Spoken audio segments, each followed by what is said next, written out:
అందరికీ నమస్కారం అండి. ఇప్పుడు మనం కలవారి కోడలు అనే కథలోని 7వ భాగాన్ని వినేద్దామండి. కాకపోతే చిన్నత్తయ్య ఒకసారి రజిత గురించి అన్న మాటలు విన్నప్పుడు తమాషా అనిపించింది. ఇద్దరూ సొంత అక్క చెల్లెళ్ళైనా ఇద్దరికి పోలికే లేదు. శ్రీలక్ష్మి పరుగులు పెట్టినా, గలగలా మాట్లాడినా, నవ్వినా అదొక తీరుగా అందంగా ఉండేది. ఈ రజిత సంగతేమిటో అంతా వేరే. నడుస్తుంటే ఏదో విసురు, నిర్లక్ష్యం. మాట్లాడడం దడదళ్ళాటమే. నవ్వడం అంటే అట్టహాసం పట్టపగలే. చిన్నత్తయ్య అత్తయ్యతో అన్న ఈ మాటలు రజితగాని విని ఉంటే ఇల్లు కాసేపు రణరంగమే అవుతుంది. రజిత ప్రవర్తన చాలా విచిత్రంగా ఉంటుంది. సరదాగా మాట్లాడుతూనే ఉంటుంది. అంతలోనే ఏదో ఒక మాటతో కోపం తెచ్చుకొని రెచ్చిపోతుంది. రజిత, నీరజ, నేను సరదాగా కబుర్లు చెప్పుకుంటున్నప్పుడు నీరజ ఒక మాట అంది. మన ముగ్గురులోనూ కామన్గా ఒకటి ఉంది. అది నీలో మాత్రం వికారమైంది. ఏమిటో చెప్పు? నవ్వుతూ రజితను అడిగింది. ఒక క్షణం ఆలోచించగానే అర్థమైంది. మా ముగ్గురి పేర్లలోనూ జా అనే అక్షరం ఉంది. అదే రజిత పేరులో జీ అయిందని తన ఉద్దేశం అయి ఉంటుంది. ఆ మాటే నేను అడగబోతూ ఉండగా రజిత కోపంతో పెద్దగా అరిచేసింది. మీ ఇద్దరిలోనూ సవ్యంగా ఉన్నదేమిటి? నాలో వికారంగా ఉన్నదేమిటి? అసలు నాకు మీకు పోలికేమిటి? నేను మీలా పెరిగిందాన్ని కాదు. నన్ను పెంచిన వాళ్ళు అరచేతుల్లో పెట్టుకొని అల్లారు ముద్దుగా పెంచారు. మీకొకరికి అమ్మ లేదు, ఒకరికి అయ్యలేడు. నాకు కన్నవాళ్ళు, పెంచిన వాళ్ళు, 2 పుట్టినళ్ళ బలగం ఉంది. రజిత వాక్ ప్రవాహం అలా సాగిపోతుంటే నీరజ బెదిరిపోయింది. కళ్ళనీళ్లతో, అయ్యో రజిత, నేనన్నది జా అనే అక్షరం జీ అయిందని తమాషాగా చెప్పబోయానంతే. సర్ది చెబుతున్నా వినిపించుకోలేదు. నన్ను వెక్కిరించే పాటి దానివి కావు. నీ లిమిట్స్లో నువ్వు ఉండు అని రుసరుసలాడుతూ వెళ్ళిపోయింది. ఆశ్చర్యం ఏమిటంటే సాయంకాలమే ఏమీ జరగనట్లుగా నవ్వుతూ పలకరించింది. తన మూడు ఎప్పుడు ఎలా ఉంటుందో, ఎలా మారిపోతుందో ఎవరికీ తెలియదు.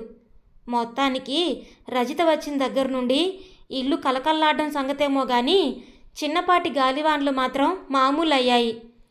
మా పెళ్లి సందర్భంగా నాన్నగారు మాకిచ్చిన డబ్బుని బ్యాంకులో ఉంచి మా పరిధిలో తెలిసిన అవసరమైన వాళ్ళకి కొంతమందికి పెళ్లి ఖర్చులకి సహాయంగా ఇస్తుంటే బాగుంటుందని నేను అన్నప్పుడు విష్ణు చాలా మంచి ఆలోచన అని మెచ్చుకున్నారు. ఆ రోజు విష్ణు, నువ్వు తలపెట్టిన మంచి పనికి ఉడతలా సాయం చేద్దామని ఒక క్యాండిడేట్ని వెతికి పట్టుకున్నాను అని చెప్పారు. విష్ణు కారు డ్రైవర్ రమణ చిన్నాన్న ఆ మధ్య యాక్సిడెంట్లో చనిపోయాడు. అతని కూతురు నాగమ్మ రమణ వాళ్ళ ఇంట్లోనే ఉంటుంది. ఆ అమ్మాయి పెళ్లి బాధ్యత రమణ వాళ్ళదే. వాళ్ళ దగ్గర బంధువుల అబ్బాయి కాశీతో పెళ్లి నిశ్చయం అయింది. ఆ అబ్బాయికి చిన్న ఇల్లుంది.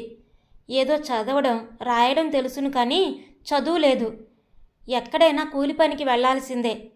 కట్నం డబ్బుని రమణ అన్నదమ్ములు ముగ్గురు కలిసి సర్దుబాటు చేయాలి. 6 నెలల క్రితమే రమణ పెళ్ళయింది. అప్పుడు మొత్తం ఖర్చులన్నీ విష్ణుయే పెట్టారట. అందుకని ఇప్పుడు మళ్ళీ అడగలేక రమణ వేరే చోట అప్పు కోసం చూస్తున్నాడని విష్ణుతో ఇంకో డ్రైవర్ చెప్పాట. ఇది సంగతి. ఎంత ఇవ్వడం ఏమిటి అనే విషయాలన్నీ పూర్తిగా నన్నే చూసుకోమని విష్ణు చెప్పేశారు. నాకు ఆలోచన వచ్చింది. రమణ వాళ్ళిల్లు ఆఫీస్కి దగ్గరే. రమణ పెద్దవాళ్ళని, కాశీతో పాటు అతని తల్లిదండ్రుల్ని ఒకరోజు ఆఫీస్కి రమ్మని చెప్పి విష్ణుతో పాటు నేను వెళ్ళాను.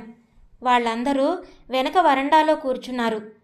కాశీ తల్లిదండ్రులు చెప్పేదేమిటంటే పెళ్ళి వాళ్ళింటి దగ్గరే జరగాల్సింది. ఒక్కడే కొడుకు కాబట్టి అందరినీ పిలిచి ఘనంగా చేయకపోతే నలుగురిలో చిన్నతనంగా ఉంటుంది. చుట్టాలు తప్పుపడతారు. పెళ్లి ఖర్చులకే అంతా అయిపోతుంది. అందుకే కట్నం కొంచెం ఎక్కువే అడగాల్సి వచ్చిందని చెప్పారు. నేను వాళ్ళకి కానుకగా 1,00,000 రూపాయలు ఇవ్వాలనుకుంటున్నానని చెప్పాను. నా సలహాని వివరించాను. ముఖ్యమైన బంధువుల్ని పిలిచి వీలైనంత తక్కువ ఖర్చుతో పెళ్లి జరిపించి మిగతా డబ్బుని కాశీ ఏదైనా ఉపాధి ఏర్పరచుకోవడానికి ఉపయోగిస్తే బాగుంటుందేమో ఆలోచించమన్నాను. అతనికి సంపాదన అనేది అవసరం. కొద్ది పెట్టుబడితో ఏదైనా చిన్న షాప్ లాంటిది పెట్టుకుంటే బాగుంటుందని సలహా ఇచ్చాను. కాశీ తల్లిదండ్రులకి నా ఆలోచన అంత నచ్చినట్లు లేదు. కానీ కాశీ మాత్రం వెంటనే చాలా ఆనందంగా స్పందించాడు. వాళ్ళకి దగ్గరలో కిరాణా కొట్టు ఏదీ లేదట. వాళ్ళ ఇంటి ముందే ఏర్పాటు చేసుకుంటే బాగుంటుందనే ఆలోచన వచ్చింది, కానీ పెట్టుబడికి డబ్బు లేక ఊరుకున్నానన్నాడు. తప్పకుండా అలాగే చేస్తానన్నాడు. అతని తల్లిదండ్రులకి నేను నచ్చజెప్పే ప్రయత్నం చేశాను. ఇంట్లో జరిగే వేడుక కోసం ఉన్నదానిలో నుంచి కొంత ఖర్చు చేయడం మంచిది, కానీ ఉన్నదంతా లేక అప్పు చేసి ఖర్చులు పెట్టడం వలన ప్రయోజనం ఉండదన్నాను. కాశీ సంపాదనలో పడి బాగా సెటిల్ అయ్యాక అప్పుడు ఏ శుభకార్యమైనా అందరినీ పిలిచి ఘనంగా చేసుకోవడం బాగుంటుంది కదా అని సూచించాను. అతని తల్లిదండ్రులిద్దరూ కూడా అప్పుడు సంతృప్తిగా తల్లూపారు. రమణ వాళ్ళ అన్నదమ్ముల్లో చాలా రిలీఫ్ కనిపించింది. అప్పు చేయాల్సిన అవసరం తప్పింది కదా. నాకు బాగా సంతృప్తిగా సంతోషంగా అనిపించింది. మా పెళ్లి కోసం ఖర్చు చేయాల్సిన అవసరం లేకపోవడంతో నాన్నగారు నాకు కానుకగా ఇచ్చిన ఆ డబ్బులో 10 జంటల పెళ్లి ఖర్చుల్ని నేను భరించగలగడం మంచి విషయమేగా. కాకపోతే ఈ విషయమే ఇంట్లో ఓ పెద్ద రభస జరగడానికి కారణమై కూర్చుంది. యథాలాపంగా అడిగినట్లుగానే రజిత నన్నొకసారి నా నగలు చూపించమని అడిగింది. నాకు ఎక్కువగా లేవని నేనేదో చెబుతూ ఉండగానే పెద్దగా నవ్వేసింది. మీ నాన్న పాపం బడిపంతులని తెలుసుగా, ఆయనేం చేయించలేరని నాకెందుకు తెలీదు? నేనడిగింది మా అక్క కోసమని అత్త చేయించిన నగలన్నీ నీకే ఇచ్చేసిందట కదా. ఆ నగల గురించి మా వాళ్ళందరూ గొప్పగా చెప్పుకోవడం విన్నాను. అవి చూద్దామని.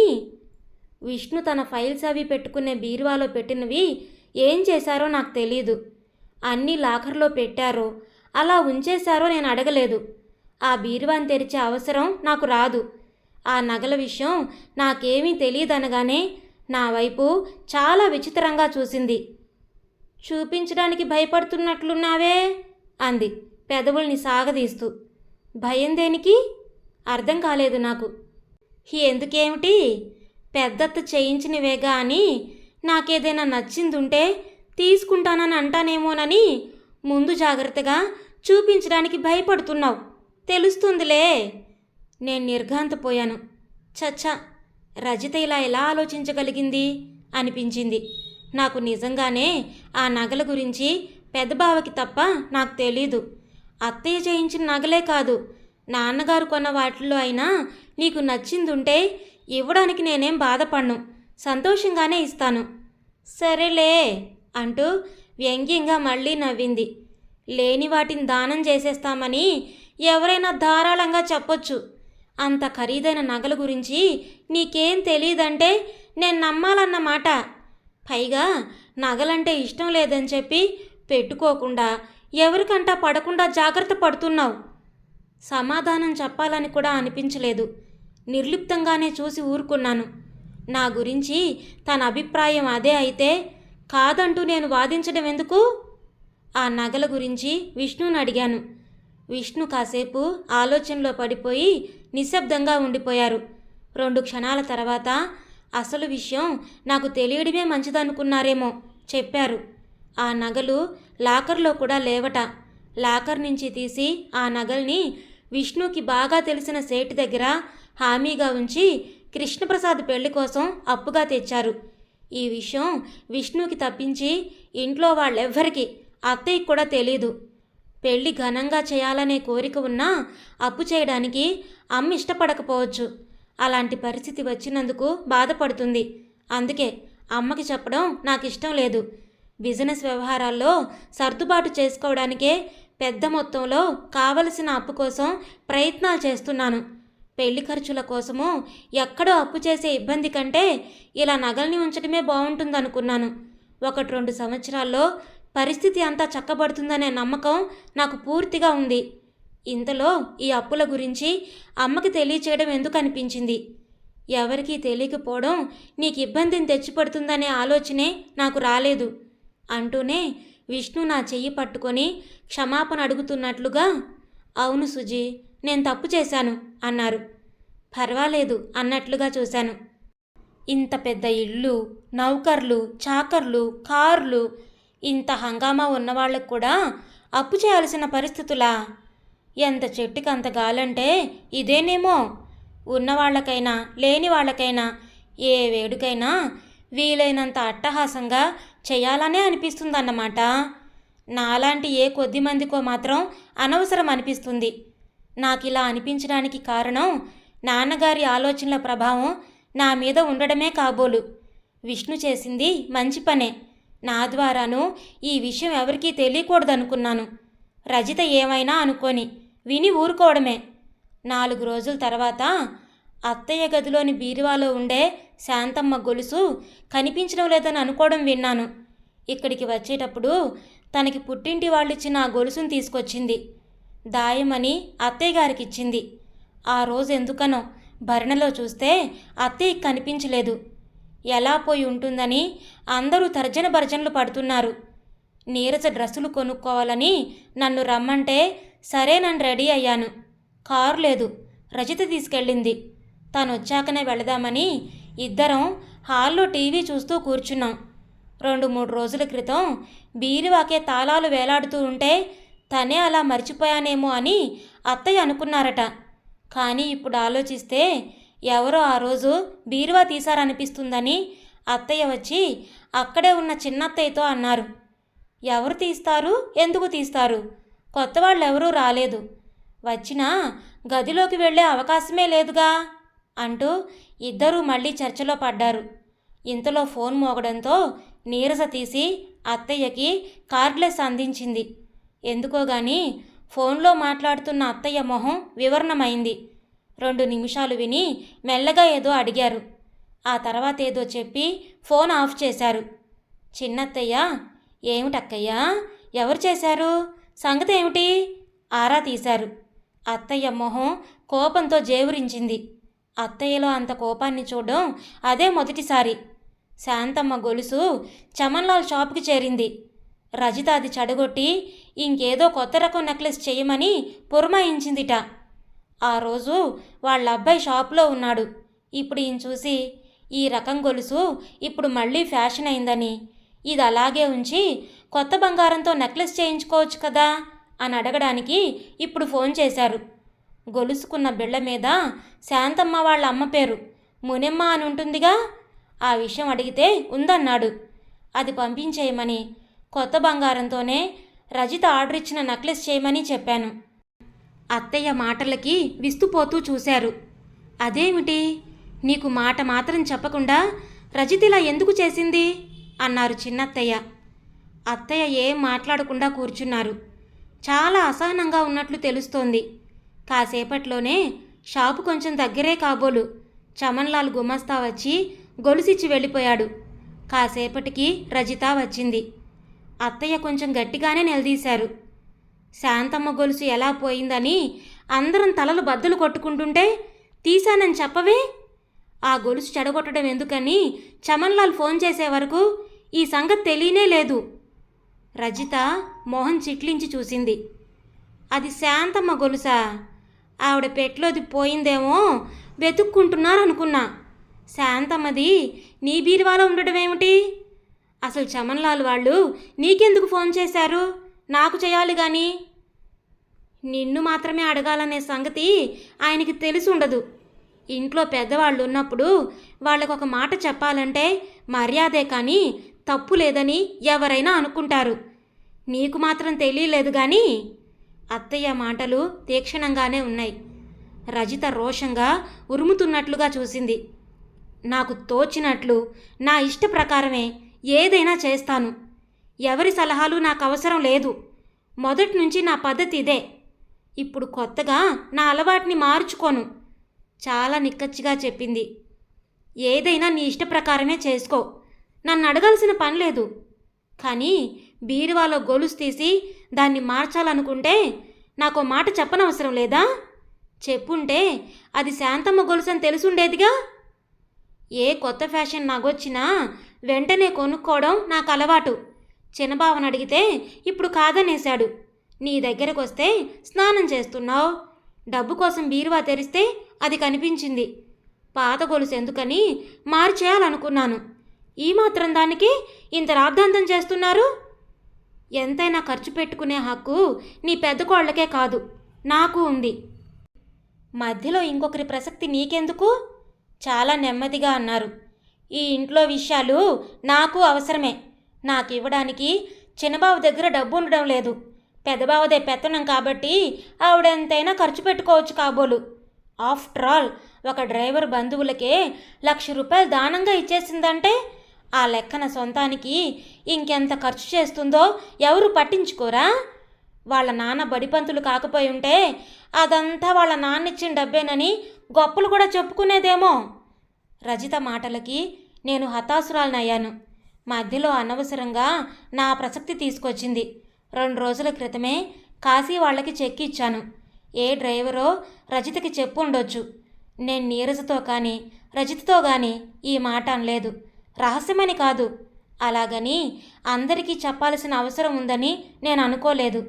ఇప్పుడు ఈ విషయాన్నే ఆధారం చేసుకొని రజిత అవమానకరంగా ఆరోపణలు చేస్తుంటే ఏం చెయ్యాలో ఏం మాట్లాడాలో తోచక విమూఢురాల్లా చూస్తుండిపోయాను. అత్తయ్య నన్ను ఈ స్థితి నుండి కాపాడతారని నేను అసలు ఊహించలేదు. నిజంగానే నువ్వు నమ్మకపోయినా డబ్బు సుజనకి వాళ్ళ నాన్నగారిచ్చిందే, విష్ణు ఇవ్వలేదు. నీకు డబ్బు కావాల్సి వస్తే నన్నడుగు, కృష్ణను అడుగు, అంతేగాని అనవసరమైన విషయాలు మాట్లాడుకు. పెళ్ళికి ఈ మధ్యనే నగలు కొన్నారు కదా అని ఇప్పుడు అనవసరమని కృష్ణ లేదన్నాడేమో. అలసిన శరీరానికి చందన పూతల అత్తయ్య మాటలు నా మనసుకి సాంత్వననిచ్చాయి. ఆఫీస్ నుండి రాగానే ప్రతిరోజు అరగంట సేపైనా విష్ణు అత్తయ్య దగ్గర కూర్చొని అన్ని విషయాలు మాట్లాడతారని తెలుసు. ఈ సంగతి చెప్పారన్నమాట. ఓహో, నీకు తెలుసన్నమాట. బిజినెస్ చేస్తూ కోట్లు సంపాదిస్తున్న మా నాన్నే నాకు ఇవ్వలేదు కానీ చిన్న ఉద్యోగం చేసుకుని బ్రతికే ఆయన లక్షల్లో ఇచ్చాడని చెబితే నీలా నమ్మడానికి నేనంత తెలివి తక్కువ దాన్ని కాదు. డబ్బు కోసం దేవరించాల్సిన పరిస్థితి నాకేం లేదు. ఒక్క ఫోన్ చేస్తే మా నాన్నే పంపించగలడు. కాకపోతే మీ పరువు బజార్న పడేయడం ఎందుకని ఊరుకున్నాను. పెద్దత్త, ఇప్పుడే చెబుతున్నాను, ఏమన్నా నీ పెద్ద కోడల్లా నేను పడుంటానని అనుకోకు. నేను తనలాగా పైసా లెక్కెట్టుకునే కుటుంబం నుండి వచ్చిందాన్ని కాదు. నీకు తెలుసు, మా ఇద్దరికీ చాలా తేడా ఉంది. గొంతు పెంచి రోషంతో రెచ్చిపోతున్నట్లుగా మాట్లాడింది. నిర్ఘాంతపోయినట్లుగా రజిత వైపు చూస్తూ నిలబడిన అత్తయ్య చాలా నెమ్మదిగా, అవును, చాలా తేడా ఉంది, తెలియజేస్తున్నావు, ఇప్పుడే తెలిసింది అంటూ అక్కడి నుంచి వెళ్ళిపోయారు. కొంచెం దూరంగా ఉన్న ముత్యాలు ఎందుకో గాని కిసుక్కు నవ్వింది. అక్కడే ఉందో లేక అప్పుడే వచ్చిందో నేను గమనించలేదు. ఎందుకే నువ్వు నవ్వుతున్నావు? అసలు ముందు నిన్ను తన్నాలి. ఇల్లంతా ఇష్టం వచ్చినట్టు తిరుగుతూ ఉంటావు అంటూ చెయ్యెత్తి ముత్యాల దగ్గరికి వెళ్ళింది రజిత. మధ్యలో నేనేటి చేశాను? నన్నెందుకు కొట్టాలి అని పరుగులు పెట్టిన ముత్యాలు వెనకే రజిత వెళ్ళింది.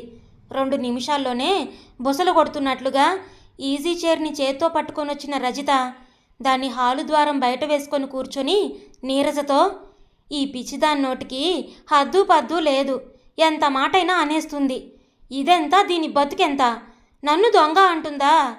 వెళ్ళి పెద్దతో చెప్పు, ఈ ఇంట్లో అది ఉండడానికి వీల్లేదు. దాన్ని పంపించేస్తే గాని నేను లోపలికి రాను అంది. వెనకే వచ్చిన ముత్యాలు, అయ్యో ఇదేటి, నేను మిమ్మల్ని ఎందుకంటాను? నన్ను కొడతానంటే నేనేమన్నా బంగారం వెండి దొంగతనం చేశానా? ఎందుకు కొడతారు అన్నా, అంతేగందా అంది. నీరజేదో అనబోతుంటే, నువ్వు వెళ్ళి పెద్దత్తకి చెప్పు ఉరిమినట్లే అంది. మారు మాట్లాడకుండా నీరజ పరుగు పెట్టింది. అత్తయ్య వెంటనే వచ్చారు. మొహం బాగా నీరసంగా అలసిపోయినట్లుంది. కొంచెం చిరాగ్గా చూస్తూ, రజిత, ఏమిటిది? పిచ్చిదాని మాటలకి అర్థం లేకుండా ఈ రాద్ధాంతం ఎందుకు అన్నారు. దానికి పొగరు బాగా పెరిగింది. అది ఇంట్లో ఉండకూడదు. ఏం మాట్లాడకూడదో ఎలా మాట్లాడాలో దానికి తెలీదు. దాంతో నీకు పంతమేంటి? ఏం తెలీదని అనుకోవడం లేదు, అన్నీ తెలుసుకుంటుంది. బయటికి పంపిస్తే దాని పరిస్థితి ఏమిటో తెలుసుకుంటుంది. అప్పుడు ఎక్కడికి వెళుతుంది? దానికి ఎవరూ లేరమ్మా. హఠాత్తుగా అత్తయ్య కంఠం భారమైంది. ఎవరూ లేని వాళ్ళు ఉండడానికి ఇదేం అనాథాశ్రమం కాదు. నన్ను ఎదిరించి మాట్లాడిన పని మనిషిని పంపించడానికి ఇంత ఆలోచన? నీ మెత్తదనం చూసే అదలా నెత్తికెక్కుతుంది. నా ఇష్ట ప్రకారం ఒక పని మనిషిని కూడా బయటికి పంపించలేకపోతే కోడలుగా ఈ ఇంట్లో నాకు పరువేం ఉన్నట్లు? నిలదీసింది. ఇక నిలబడలేనట్లుగా లోపలికొచ్చి సోఫాలో కూర్చొని నీరజతో, దీనికి ఏమైనా డబ్బులిచ్చి పొమ్మని చెప్పవే అని బిక్కుబిక్కుమంటూ చూస్తూ నిలబడిన ముత్యాల్ని చూసి, ఇంకా ఎందుకే అలా నిలబడ్డావు? వెళ్ళి నీ బట్టలు తీసుకొని పో అంటూ కసిరారు. నిజంగానే పొమ్మంటున్నారా? చాలా దీనంగా అడిగింది. నిజంగానే చెప్తున్నాను, వెళ్ళు. ఎవరో ఒకరు నీకింత ముద్దు పెట్టకపోరు. తల తిప్పుకున్నారు. అడుగులో అడుగు వేసుకుంటూ వెళ్ళిన ముత్యాలు 2 నిమిషాల్లోనే చిన్న మూటతో వచ్చింది. నీరజ డబ్బివ్వబోతే, నాకు డబ్బులెందుకు, ఎవరో ఒకరు ఇంత ముద్ద పెడతారని పెద్దమ్మగారు చెప్పారు అంటూ తీసుకోలేదు. అక్కడే ఉన్న అందరి వంక మార్చి మార్చి చూస్తూ, పోతున్నానమ్మా జాలిగా అంది. పిచ్చిది, ఏడగిపోతుంది అనుకోకుండా పొమ్మంటున్నారు. నేను చచ్చే వరకు పూచి మీదని మా అమ్మకి మాటిచ్చి, పెద్దమ్మగారు ఇప్పుడు పొమ్మంటున్నారా? సరే పోతాలేండి. వెనక్కి వెనక్కి చూసుకుంటూ అడుగులేసింది. అందరి కళ్ళు చెమర్చాయి. అత్తయ్య చెంపల మీదుగా కన్నీళ్లు దారులు కట్టేశాయి. పిచ్చిదానివైనా ఏడిపించడం మాత్రం నీకు బాగా తెలుసు. కళ్ళు తుడుచుకుంటూ లేచి వెళ్ళిపోయారు. చివరికి ఉరుమురిమి మంగళం మీద పడ్డట్టుగా అయింది. మెల్లగా గొణుక్కుంటూ చిన్నత్తయ్య లేచారు. లోపలికి దర్పంగా వచ్చి కూర్చున్న రజిత, శాంతమ్మ కాఫీ అని కేక పెట్టింది. శాంతమ్మ గొలుసు తీసిందని అత్తయ్య గట్టిగా మాట్లాడినందుకు ఆ కోపం ఇలా ముత్యాల మీద చూపించింది కాబోలు. ఎవరో దగ్గర బంధువు దూరం అయిపోతున్నట్లుగా అత్తయ్య ముత్యాల కోసం అంతలా కదిలిపోయి కన్నీళ్లు పెట్టుకోవడం నాకు చాలా ఆశ్చర్యంగా అనిపించింది. అత్తయ్య పట్ల గౌరవం మరింత పెరిగింది. కాఫీ కప్పు తెచ్చిన శాంతమ్మ కళ్ళు ఎర్రబడి ఉన్నాయి. రజిత కాఫీ తాగుతుంటే నీరజ నేను టీవీకి కళ్ళు అప్పగించి కూర్చున్నాం. ఏం చేయాలో తోచనట్టుగా. 10 నిమిషాలు గడిచాయో లేదో ఇంటి ముందు కారాగిన శబ్దం వినిపించింది. పెద్ద పెద్ద అడుగులతో లోపలికి వచ్చిన విష్ణు, అమ్మా అంటూ కేక పెట్టారు. అప్పుడు ఆ సమయంలో విష్ణు ఎందుకొచ్చారో అంత ఆగ్రహం ఏమిటో అంతుపట్టలేదు. మళ్ళీ వెంటనే ఇంకో కేక. హడావిడిగా అత్తయ్య వెనకే చిన్నత్తయ్య వచ్చారు. ఏమిటమ్మా, పిచ్చిదాన్ని పొమ్మన్నావా? ఎక్కడికి వెళుతుందనుకున్నావు? ఎలా బ్రతుకుతుందనుకున్నావు? తీవ్రంగా అన్నారు. రజిత లేచి నిలబడి, బావా ఆ పిచ్చిది నన్ను అని చెప్పబోతుంటే విష్ణు, రజిత నువ్వేం మాట్లాడుకో ఉరిమినట్లే అన్నారు. రజిత కొంచెం బెదిరినట్లుగా మౌనంగా ఉండిపోయింది. విష్ణు పెదవులపైకి చిరునవ్వు వచ్చింది. మమ్మల్ని ఎవరినైనా బయటికి పొమ్మనే అధికారం నీకుంది కానీ ముత్యాల్ని మాత్రం పొమ్మనడానికి లేదు. తనకు ఆ హక్కుని నాన్నగారే ఇచ్చారు కదా. మళ్ళీ కొంచెం సీరియస్గా చూస్తూ, నేను లాయర్ గారిని కలవడానికి అటువైపు వెళుతున్నాను కాబట్టి సరిపోయింది. మలుపులో చెట్టు కింద కూర్చొనుంది. లేకపోతే వెతకలేక ఎంత గొడవ అయ్యేదో. అయినా ఎవరో ఏదో అంటే నువ్వు గట్టిగా మాట్లాడలేవా అంటూనే విష్ణు వెంటనే వెళ్ళిపోయారు. గుమ్మం బయట నిలబడి తల మాత్రం కనిపించేటట్లు లోపలికి చూస్తూ ముసిముసి నవ్వులు నవ్వుతున్న ముత్యాల్ని చూడగానే అందరి మొహాలపైన నవ్వు వచ్చింది. అత్తయ్య గారికి కూడా చాలా రిలీఫ్గా అనిపించినట్లయింది. ముత్యాలు గెంతుకుంటూ బయట నుండే వెనక వైపుకు వెళ్ళిపోయింది. అత్తయ్య వాళ్ళు లోపలికి వెళ్ళిపోయారు. నిలబడే ఉన్న రజిత 1 నిమిషం ఆగి విసురుగా బయటికి వెళ్ళేసరికి నేను నీరజ బిత్తరపోయాం. అన్నమాట నిలబెట్టుకోవడానికి ఎవరో ఒకరే ఇంట్లో ఉండాలనందిగా. విష్ణు ముత్యాల్ని తీసుకొచ్చారని కోపంతో రజిత వెళ్ళిపోతుందా?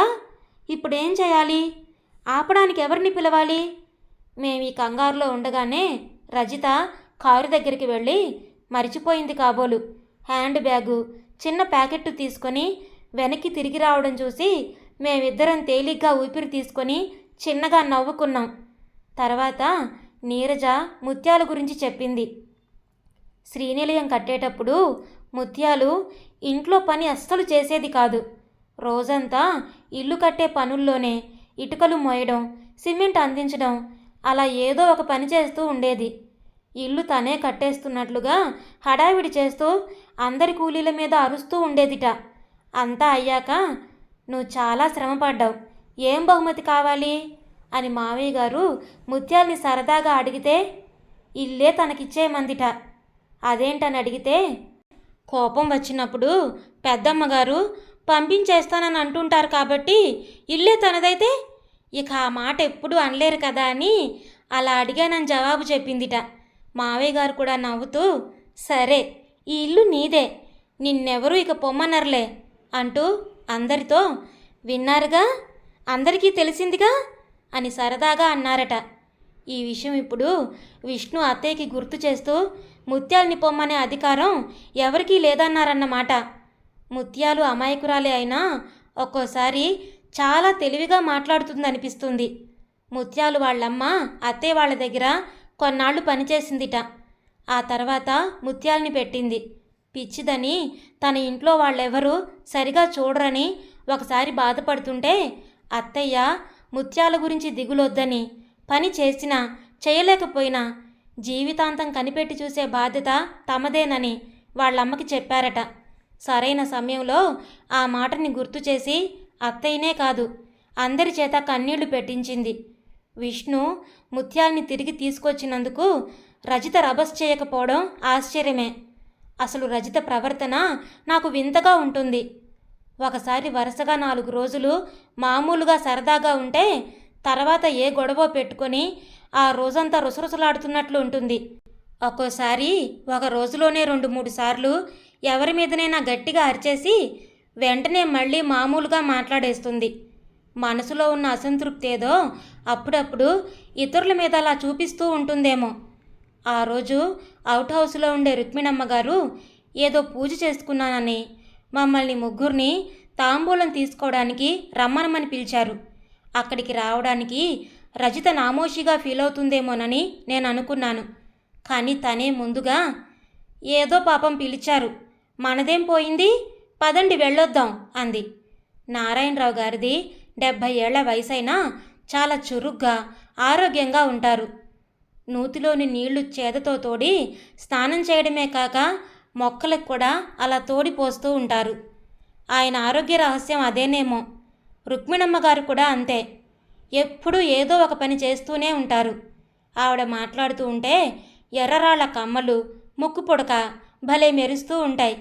అన్నింటికీ మించి ఆవిడ్ని ఆ వయసులో కూడా ఎవరికైనా మళ్ళీ మళ్ళీ చూడాలి అనిపించడానికి కారణం ఆవిడ వదనంలో కదలాడే మందహాసమే అనుకుంటాను. ఇద్దరూ కూడా ఆప్యాయంగా హాస్యంగా మాట్లాడడంలో ఒకరికొకరు తీసిపోరు, సరిజోడి అనిపిస్తారు. రజిత కూడా నవ్వుతూ సరదాగా మాట్లాడింది. రుక్మిణమ్మ గారు బాదం ఆకు విస్తర్లలో చక్కెర పొంగలి, పెరుగువాళ్ళు పెట్టించారు. చాలా రుచిగా ఉన్నాయి. ఆ మాటే రజిత చెప్పి రుక్మిణమ్మ గారు మారు వడ్డిస్తానంటే ఎటువంటి భేషజం లేకుండా పెట్టించుకొని ఇష్టంగా తింది. అలా రజిత అరమరికలు లేకుండా మాట్లాడడం, హాయిగా నవ్వడం నాకు బాగుంది. నా ఆనందం ఎంతోసేపు నిలవలేదు. కాసేపట్లోనే ఉరుములు. నూతి చుట్టూ ఉన్న సిమెంటు చెప్ట బాగా పాడైందని, బాగు చేయించే విషయం పెద్దమ్మగారికి గుర్తు చేయమని రుక్మిణమ్మగారిచ్చిన పండు తాంబూలం తీసుకొని వచ్చేస్తున్నప్పుడు నీరజతో నారాయణరావు గారు అన్నారు. నీరజ అలాగే అన్నట్లుగా తలూపుతుంటే రజిత మొహం చిట్లించి, రేపో మాపో ఈ అవుట్ హౌస్ అది పడగొట్టేయాల్సిందే, ఈ నుయ్యి మాత్రం ఇక్కడెందుకుంటుంది, ఇంకా రిపేర్లు ఎందుకు, దండగ పని కాకపోతే. అటువైపు వీధి ఉన్నప్పుడు ఇంత విలువైన స్థలంలో తెలివి తక్కువతనంగా అవుట్ హౌస్ కట్టారు. ఇంటి అందమే పోయింది. ఏ షాపింగ్ కాంప్లెక్స్లో కడితే కనీసం లాభంగానైనా ఉండేది. రజిత మాటలకి నిర్ఘాంతపోయినట్లుగా నిలబడిపోయిన నారాయణరావు గారు మరుక్షణమే ఏం మాట్లాడకుండా వెనక్కి వెళ్ళిపోయారు. ఇంట్లోకి రాగానే నీరజ, ఆయన పెద్దమ్మకి చెప్పమన్న విషయాన్ని చెప్పాలి కానీ నువ్వే సమాధానం ఎందుకు చెప్పటం, మనకి అనవసరం కదా రజితని అడిగింది. అవును, అనవసరమే. నీకు, నాకు కాదు. ఈ ఇంటికి కోడలిగా ఏం మాట్లాడడానికైనా నిర్ణయాలు తీసుకోవడానికైనా నాకు హక్కు ఉంది. నీరజ మొహం చిన్నబోయింది. అది కాదు, పెద్దమ్మ ఆలోచించి ఏదో చెప్తే బాగుంటుంది కానీ నువ్వే అలా ఖచ్చితంగా మాట్లాడితే పెద్దవారు కదా, నారాయణరావు గారు బాధపడతారేమోనని అన్నాను. సంజయ్ షీగా అంది. ఎందుకు బాధ? ఏ చుట్టరికం లేని వాళ్ళ కోసం చిన్నదో పెద్దదో ఇల్లు కట్టి తెచ్చి పెట్టుకోవడమే అసలు తప్పు. అప్పనంగా ఉంటున్నదే కాకుండా ఇంకా ఇంటికి షోకులు కావాలని అడగడం తప్పని తెలుసుకొని నోరు మూసుకుంటారు. అంతేగా? నాకు ఇంట్లో వాళ్ళు సలహాలు ఇవ్వడమే నచ్చదు.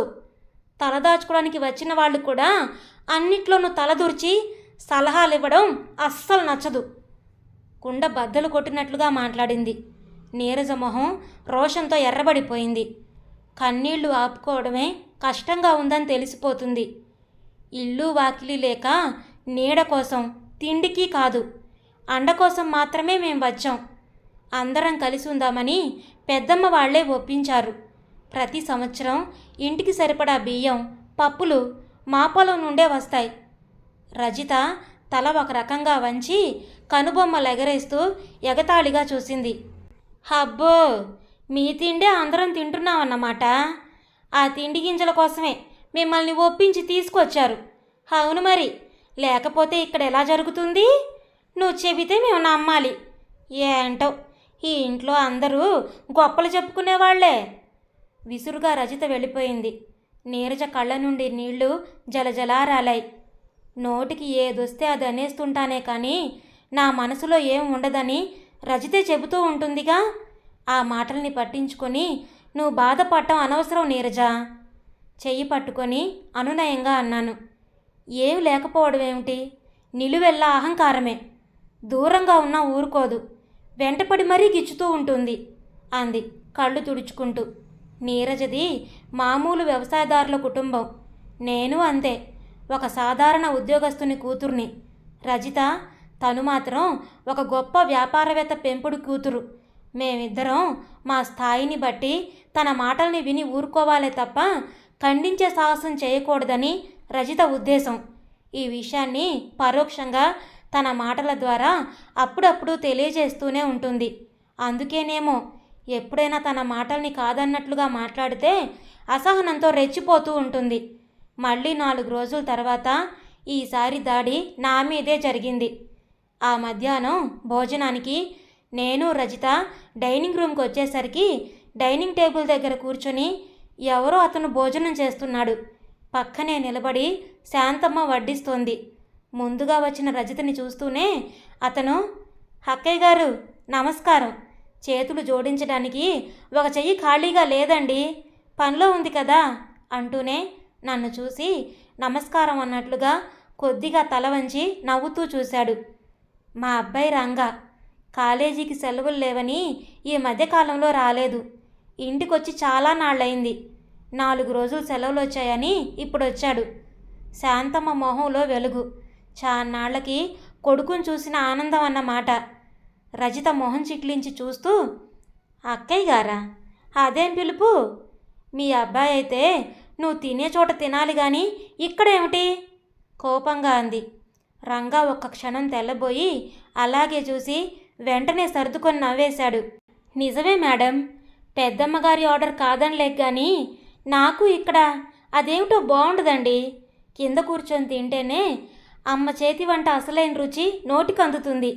ఇప్పుడు మీరు పెద్దమ్మగారి ఆర్డర్ క్యాన్సిల్ చేసేశారు కాబట్టి సమస్యే లేదు అంటూ నోట్లో ముద్ద నములుతూనే పళ్ళెం ఎడమ చేతిలో పట్టుకొని వంటగదిలోకి వెళ్ళాడు. శాంతమ్మ ఎప్పుడూ వంటగదిలో వెనక గుమ్మం తలుపు తీసుకొని అక్కడే కూర్చొని తింటుంది. కుర్చీని బర్రున లాగి విసురుగా కూర్చుంది. శాంతమ్మ తల వంచుకొని మా ఇద్దరికి పళ్ళాలు పెట్టి వడ్డించి వంటగదిలోకి వెళ్ళిపోయింది.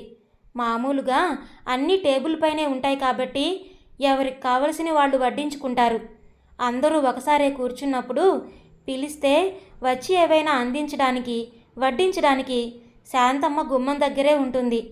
నేను నా ప్లేటు తీసుకొని వంటగదిలోకి వెళ్ళి రంగాకి కొంచెం దూరంగా కూర్చుంటూ, తమ్ముడు, నేను ఈ పూట నీతో పాటే తింటాను, పర్వాలేదుగా అన్నాను. శాంతమ్మ హడావిడి పడుతూ, అయ్యో అదేమిటమ్మా, వద్దు అంటూ నా చేతిలోని ప్లేట్ అందుకోబోయింది. రంగా కూడా, వద్దండి, నాకు అలవాటు కానీ మీరెందుకు కింద కూర్చోవడం? నాకు ఇలా కూర్చొని తినటం సరదా కూడానండి అన్నాడు తడబడిపోతూ. నాకు అలవాటుంది. మా నాన్నమ్మ ఎప్పుడూ పీట వేసి కూర్చొనే తింటుంది. నానమ్మతో కలిసి తినేటప్పుడు నేను నాన్నగారు కూడా కింద కూర్చొనే తింటాం. అలా తినడం నాకు ఇష్టమే అని చూపుడు వేలు చూపిస్తూ నన్ను మాత్రం అక్కయ్య అనే పిలవాలి హెచ్చరించాను. నా వైపు ఒక క్షణం విభ్రాంతిగా చూసిన రంగా తల వంచుకున్నాడు. రంగా, సరదాగా మీ కాలేజీ కబుర్లు ఏమైనా చెప్పు. నువ్వు జోక్స్ బాగా చెప్తూ ఉంటావని నీరజ చెప్పింది. మాట్లాడవేంటి? చనువుగా పలకరించాను. శాంతమ్మ రజితకి ఏం కావాలో చూసి కూర గిన్నెలతో మళ్ళీ నా దగ్గరకు వచ్చింది. ఎప్పుడూ క్లుప్తంగా నిదానంగా మాట్లాడే శాంతమ్మ ఆ రోజు హడావిడిగా ఏదో మాట్లాడేస్తుంది. నేను వంటగదిలో కూర్చొని తింటున్నందుకు కంగారు పడుతుందేమో. మీకు క్యారెట్ ఫ్రై ఇష్టంగా? కొంచెం వేయినా? కొబ్బరి పచ్చడి బాగుందా? వంకాయ కూర అంత బాగలేదు కదమ్మా. కాయలు ఫ్రెష్గా లేవు, అందుకనే అలా ఉన్నట్లుంది. ఆవిడ మాటలకి రంగా చిన్నగా నవ్వాడు. చూశారా అక్కయ్య గారు, మా అమ్మకు కూడా ఇంగ్లీష్ పదాలు వచ్చేస్తున్నాయి అంటూ మీకు జోక్ చెప్పనా అని అడిగాడు. నేను హుషారుగా చెప్పు చెప్పు అన్నాను. మా కాలేజీ క్యాంటీన్లో బ్రెడ్డు జాములతో పాటు షాంపూలు సబ్బులు లాంటివి కూడా అమ్మకానికి ఉంటాయి. మా వాడొకటికి బ్రెడ్ తీసుకునేటప్పుడు ప్రతిసారి ఫ్రెషే కదా అని అడిగి నిర్ధారించుకోవడం అలవాటు. ఒకసారి వాడు సోప్ తీసుకుంటూ కూడా అలవాట్లో పొరపాటుగా ఫ్రెషేనా అని అడిగాడు. ఇంకేముంది, అందరికీ ఒక గొప్ప ఛాన్స్ దొరికింది. వాడెవరినైనా ఏ బుక్కో ఏ పెన్నో అడిగినా ఫ్రెష్ కాదురా, పర్వాలేదా అనడమే. ఆ మాటతో వాడిని 1 సంవత్సరం పాటు అలా ఏడిపించుకొని తిన్నారు. పెద్దగా నవ్వాను. ఈ జోక్ కూడా ఫ్రెష్ది కాదు, సంవత్సరం క్రితంది, అవునా అంటూ మళ్ళీ నవ్వాను. శాంతమ్మ మొహంలోకి చిరునవ్వు వచ్చింది. తర్వాత రంగా ఆప్యాయంగా చూస్తూ, చాన్నాళ్ల తర్వాత అమ్మ చేతి వంట, ఆ పైన మీతో కలిసి చేయడం, ఈరోజు భోజనం నిజంగా అమృతమే అనిపించింది అక్కయ్య గారు అన్నాడు. నాకు సంతోషంగానే ఉంది. నేను మెట్లెక్కి వెళుతుంటే అత్తయ్య గది ముందు నిలబడిన రజిత గట్టిగా నా మీద కంప్లైంట్ చేస్తుంది. నాకైతేనే తప్పొప్పులు చెప్తావు కానీ పెద్ద కోడలికి చెప్పవా? వాళ్ళింట్లో నేల మీద కాదు, వీధిలో కూర్చొని తిన్నా పర్వాలేదు, కానీ ఇక్కడ పని వాళ్లతో వంటగదిలో కూర్చొని తింటే ఎవరికి పరువు తక్కువ? నీ కోళ్ళనేగా అంటారు, నువ్వెందుకు బుద్ధి చెప్పవు? వడగళ్ల వానలా రజిత వాగ్దాటి సాగిపోతుంది. నాకు వినపడాలనే అంత గట్టిగా మాట్లాడుతుందని తెలుస్తోంది. ఇంకా ఏమేం అన్నదో, అత్తయ్య ఏం సమాధానం చెప్పారో తెలీదు. నేను ఆక్కుండా వచ్చేశాను. తప్పు చేసినట్లుగా నాకేమీ అనిపించలేదు. శాంతమ్మతో ఉన్న దూర బంధుత్వాన్ని బట్టి కాకపోయినా రంగా విద్యకైనా విలువనిచ్చి రజిత మాట్లాడుండాల్సింది. ఆ పైన భోజనం చేస్తున్న మనిషిని లేపటం నిజంగా అమానుషమే. ఎవరి పట్లైనా ఆప్యాయత, గౌరవం చూపించడానికి ఆర్థిక స్థితి మాత్రమే అర్హత కాకూడదు కదా. విష్ణుకి ఇలాంటి విషయాలన్నీ నాకై నేను చెప్పను. అత్తయ్య ద్వారానో ఇంకెవరి ద్వారానో ఇంటి సంగతులు తెలిస్తే తెలుస్తాయి. వీళ్ళు ఇలా అన్నారు, ఇలాంటి వాదన వచ్చింది, ఇలాంటి చిరాకు కలిగించే విషయాలు విష్ణుకి చెప్పడం అనవసరం అనిపిస్తుంది. ఏదైనా సంతోషం కలిగించే సంగతులైతే తప్ప విష్ణు సమక్షంలో నాకు కలిగే ఆనందాన్ని పూర్తిగా అనుభవించాలి. ఇలాంటి విషయాలతో ఆ ఆనందాన్ని కొంతైనా వదులుకోవడం నాకు ఇష్టం ఉండదు. విష్ణు ఎప్పుడైనా బిజినెస్ వ్యవహారాలు యథాలాపంగా చెప్పబోయినా వద్దంటూ నమస్కారం పెట్టేస్తాను. అర్థం చేసుకొని తగిన సలహాలు ఇవ్వగలిగే పరిజ్ఞానం లేనప్పుడు ఇంకెందుకు అనిపిస్తుంది. ఇద్దరం ఒక్కోసారి బాల్య స్మృతుల్లోకి, ఇంకోసారి కాలేజీ కబుర్లలోకి వెళ్ళిపోతాం. చదివిన మంచి పుస్తకం, చూసిన సినిమా, స్నేహితులు, దేని గురించైనా మాట్లాడుకోవడం నాకు బాగానే ఉంటుంది. విష్ణుతో గడిపే ప్రతి నిమిషం ఆహ్లాదకరమే, అమూల్యమే. నీరజ ఫ్రెండ్స్ ఎవరో వస్తే నన్ను వాళ్ళ దగ్గర కూర్చోబెట్టింది. వాళ్ళు అంతకుముందు వచ్చినప్పుడు నీరజ పరిచయం చేసింది. వాళ్ళు చదవాలనుకుంటున్న నవల ప్రస్తావన వస్తే అది నా దగ్గరుందని ఇస్తానని చెప్పి పైకొచ్చాను. అత్తయ్య మావయ్య గారు కింద బెడ్రూముల్లోకి మారిపోయారు. పై గదుల్లో కృష్ణప్రసాద్ మేము మాత్రమే ఉంటున్నాం. రజిత వాళ్ళ గది తలుపులు కొంచెం తెరిచి ఉన్నాయి. కింద హాల్లో నీరజ ఫ్రెండ్స్తో నేను మాట్లాడుతూ ఉండడం రజిత చూసింది కాబట్టి ఆ సమయంలో నేను పైకి రాననుకొని మామూలుగానే స్వరం తగ్గించకుండా మాట్లాడుతుందనుకుంటా. తన మాటలు స్పష్టంగా వినిపించాయి. ఆవిడ్ని అందరూ అంటరాందాన్లా చూస్తున్నారు. మేనకోడలివి, నిన్ను నెత్తి మీద పెట్టుకొని పెత్తనం అప్పగిస్తారని చెప్పావు. ఇప్పుడేమో అంతా తారుమారుగా ఉంది. ఆవిడ గారిని నెత్తి మీద పెట్టుకుంటున్నారు. నష్టజాతకం అనే మాటే మీద పడనీయకుండా అందరూ ఒక్కటై చేతులు అడ్డం పెట్టేశారు. నువ్వేం చేయగలిగావు? పైకి మాట్లాడదన్న పేరే గాని పెద్దత్త మొన్న ఎవరితోనో ఫోన్లో మా పెద్ద కోడలు చాలా పద్ధతి అయింది అంటూ పొగిడేయడం నేనే విన్నాను. ఈ ఇంట్లో నేను ఉండలేను, వేరే మార్గం చూడు. నా మాటకి చిల్లిగవ్వ విలువ కూడా లేదు. ఆఖరికి పని మనిషి పిచ్చిదాన్ని కూడా ఇంట్లో నుంచి పంపించలేకపోయాను. రజితమ్మ, నీకు అస్సలు ఓపిక లేదు. పనులు నిదానంగానే చక్కబెట్టుకోవాలి. నీకేమీ తెలియదు. బడబడలాడమే తప్ప పిడికెడు మెతుకులు పడేస్తే బండెడు చాకిరీ చేసే పిచ్చిదాన్ని బయటికి పంపిస్తే నీకేమొస్తుంది? తెలివి తక్కువ పనులు చేస్తావు. ఎవరిని పంపిస్తే ప్రయోజనం కలుగుతుందో వాళ్ళని పంపించాలి కానీ. అవి కోదండం గారి మాటలు. మెల్లగానే మాట్లాడుతున్నారు. నేను చప్పుడు చేయకుండా గదిలోకి వెళ్ళి పుస్తకం తీసుకొని అలాగే మెల్లగా వచ్చేశాను. కోదండం గారు ఎవరిని బయటికి పంపించాలనుకుంటున్నారు? ఎవరో బయటికి వెళితే ఏం ప్రయోజనం ఎవరికి కలుగుతుంది? నాకేం అర్థం కాలేదు. ఏమిటని ఆలోచించడము అనవసరం అనిపించింది. అత్తయ్య నా గురించి ప్రశంసిస్తూ మాట్లాడారా? ఆ మాటకి మనసులో ఎన్ని పులకింతలో. పదే పదే తలుచుకున్నాను. నాన్నగారు ఫోన్ చేశారు. అక్కడంతా బాగానే ఉందన్నారు. విష్ణు పెద్ద మొత్తంలో లోను కోసం ప్రయత్నిస్తున్న విషయం రాంబ్రహ్మం అంకుల్ ద్వారా తెలిసిందిట. ఈ సమయంలోనే తాతగారి ద్వారా నాకు సంక్రమించిన ఆస్తిపాస్తుల వ్యవహారమంతా విష్ణుకి అప్పగించాలనుకుంటున్నానన్నారు. విష్ణు లాంటి వ్యక్తి అల్లుడుగా లభించడం తనకి చాలా సంతృప్తిగా సంతోషంగా ఉందని, అందుకే ఆస్తిపాస్తుల బాధ్యత విష్ణుకి ఇచ్చేస్తే తనకి తేలిగ్గా ఉంటుందని చెప్పి నా సలహా కూడా అడిగారు. నాకు నిజంగా అపురూప వరమే విష్ణు సాహచర్యం. నాన్నగారితో మీ ఇష్ట ప్రకారమే చేయండి అన్నాను. నాన్నగారు తన స్వార్జితంతోనే నన్ను పెంచి పెళ్లి చేయాలనుకున్నారు. అలాగే చేశారు. ఆస్తిపాస్తుల ప్రమేయం లేకుండానే నేను విష్ణు జీవితంలోకి అడుగుపెట్టాను. ఈ ఇంటికి విశ్వనాథం గారి అమ్మాయిగానే వచ్చాను. ఈ విషయం నాకు సంతృప్తిని, ఆనందాన్ని కలిగించింది.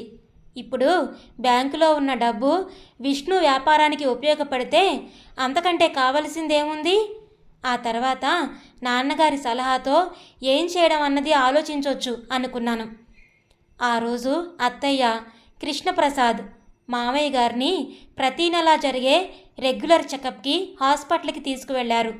శాంతమ్మ పిండి వడియాలు పట్టడానికని పెరటి వైపున 2 నవారు మంచాలు వేసి పైన పలచని దుప్పట్లు పరిచి రెడీ చేసింది. పిండి చిక్కబడిపోకముందే పెట్టేయాలని చిన్నత్తయ్య, నీరజ, శాంతమ్మ పెడుతూ ఉంటే నేను చిన్న గిన్నె, స్పూను తీసుకున్నాను. ఆ పని నాకు సరదానే. నానమ్మ పెట్టేటప్పుడు నేను చేస్తుండేదాన్ని. రజిత ఎదురుగా ఒక స్టూల్ వేసి కూర్చొని కబుర్లు చెప్తుంది. షరా మామూలే అన్నట్లుగా తను చిన్నప్పటి నుండి ఎంత గారాబంగా పెరిగిందో సోదాహరణంగా చెబుతోంది. అలా పదే పదే వివరించకపోతే మాలాగే తను పెరిగిందనే అజ్ఞానంలో మేము ఉండిపోతామేమోనని తన భయం అనుకుంటా. అందుకే సమయం దొరికినప్పుడల్లా యథాశక్తి వర్ణిస్తూ ఉంటుంది. పిల్లలు గారాబంగా పెరగడానికి తల్లిదండ్రులు సంపన్నులే కానక్కర్లేదనేది తనకి తెలియని విషయం. తండ్రి చనిపోవడం వలన నీరజ ఇంట్లోకి రాగలిగింది. నేనేమో విష్ణుని మభ్యపెట్టి అదృష్టమనే సుడిగాలికి కొట్టుకొచ్చి ఇక్కడ పడ్డాను. తను మాత్రమే సరైన అర్హతతో ఈ ఇంటికి కోడలుగా వచ్చిందని రజిత నమ్మిక. చూపుల్లో, మాటల్లో ఈ అభిప్రాయాన్ని చాలాసార్లే వ్యక్తపరిచింది. తన మాటలకి నేను కన్నీళ్లు కార్చకపోవడం అనేది రజితని బాధించే అంశాల్లో అదొకటి. నాకు రజిత మాటల్లో అహంకారం కంటే అమాయకత్వమే ఎక్కువగా కనిపిస్తుంది. అందుకే చాలాసార్లు సమాధానం చెప్పడం కూడా అనవసరం అనిపించి విని ఊరుకుంటాను. పరీక్షల సమయంలో అయినా సరే తనని చదువుకోమని ఇంట్లో వాళ్ళు గట్టిగా చెప్పలేకపోయేవాళ్ళట. ఆ మాత్రంగా కష్టపడడం కూడా వాళ్ళకి ఇష్టం ఉండేది కాదట. మరి టీచర్లకి చిన్న చిన్న గోల్డ్ చైన్స్ కానుకలుగా ఇచ్చి మార్కులు మాత్రం బాగానే సంపాదించేదానని నవ్వుతూ చెప్పింది. గారాబంగా పెరగడం అంటే ఇదే కాబోలు. అది ఇది అందిస్తూ తిరుగుతున్న ముత్యాలు బాగుంది బాగుంది అంటూ నవ్వింది. మీకు నేను టీచర్ అమ్మనైతే నాకెన్ని గొలుసులొచ్చుండేయో అంటూ నిట్టూర్చింది. రజితకి కోపం వస్తుందనుకొని నేను ఉలిక్కిపడి తన వైపు చూశాను కానీ అదేం లేదు. మామూలుగానే ఉంది నవ్వుతూ. ఇంతలో నారాయణరావు గారు, రుక్మిణమ్మ గారు, శంకరం అక్కడికి వచ్చారు. ఇల్లు ఖాళీ చేసి వెళ్ళిపోతున్నామని చెప్పగానే చిన్నత్తయ్య షాక్ అయినట్లుగా చూసి, అదేంటండి మీరు ఖాళీ చేయడం ఎందుకు? అది మీకోసమని కట్టించిందేగా, హఠాత్తుగా ఇలా ఎందుకు చేస్తున్నారు అని అడిగారు. బాబుగారి బలవంతం మీద ఇప్పటికే చాలా సంవత్సరాల నుండి ఉంటున్నాం. 4 వీధుల అవతల మా బంధువులదే చిన్న పోర్షన్ ఖాళీగా ఉందని, తోడుగా ఉంటామని, వచ్చేయమని వాళ్ళెప్పటి నుండో అడుగుతున్నారు. శంకరానికి కూడా స్కూల్ అక్కడికి కొంచెం దగ్గరగా అవుతుంది. ఈరోజు మంచి రోజని సామాన్లు అవెన్నున్నాయిలేండి, ఆ 4 బండెక్కించేశాను. పెద్దమ్మగారు లేకుండా వెళ్ళడం నాకు బాగుండలేదు. రేపో ఎల్లుండో వచ్చి కలుస్తానని చెప్పండి అని అక్కడున్న అందరికీ వెళ్ళొస్తామని చెప్పారు. సామాను కూడా పంపించేశామని చెప్పటం వలన ఇక అభ్యంతరం చెప్పేది కూడా లేదని తెలిసి కాబోలు చిన్నత్తయ్య నిర్విణురాలైనట్లుగా అలా చూస్తుండిపోయారు. వాళ్లతో పాటు 2 అడుగులు వేసిన శంకరం మళ్ళీ వెనక్కొచ్చాడు. నాతో, అక్కయ్య గారు, మొన్న నేను కంఠస్థం చేస్తున్న శ్లోకానికి అర్థమేమిటని అడిగితే నాకు తెలియదని తాతగారిని అడిగి చెప్తానని అన్నా కదండి. తర్వాత తాతగారు చెప్పారు, ప్రియంగా, హితంగా, సత్యంగా మాట్లాడడం ఓ తపస్సు. ఆ తపస్సే మనిషి ఉన్నతికి కారణమవుతుంది. ఆ శ్లోకం భావం ఇదేనండి అన్నాడు. నేను ఆశ్చర్యంగా చూశాను. ఇంతటితో కలవారి కోడలు అనే కథలోని 7వ భాగం పూర్తయిందండి. 8వ భాగంతో మళ్ళీ కలుద్దాం. అప్పటి వరకు ఉంటానండి.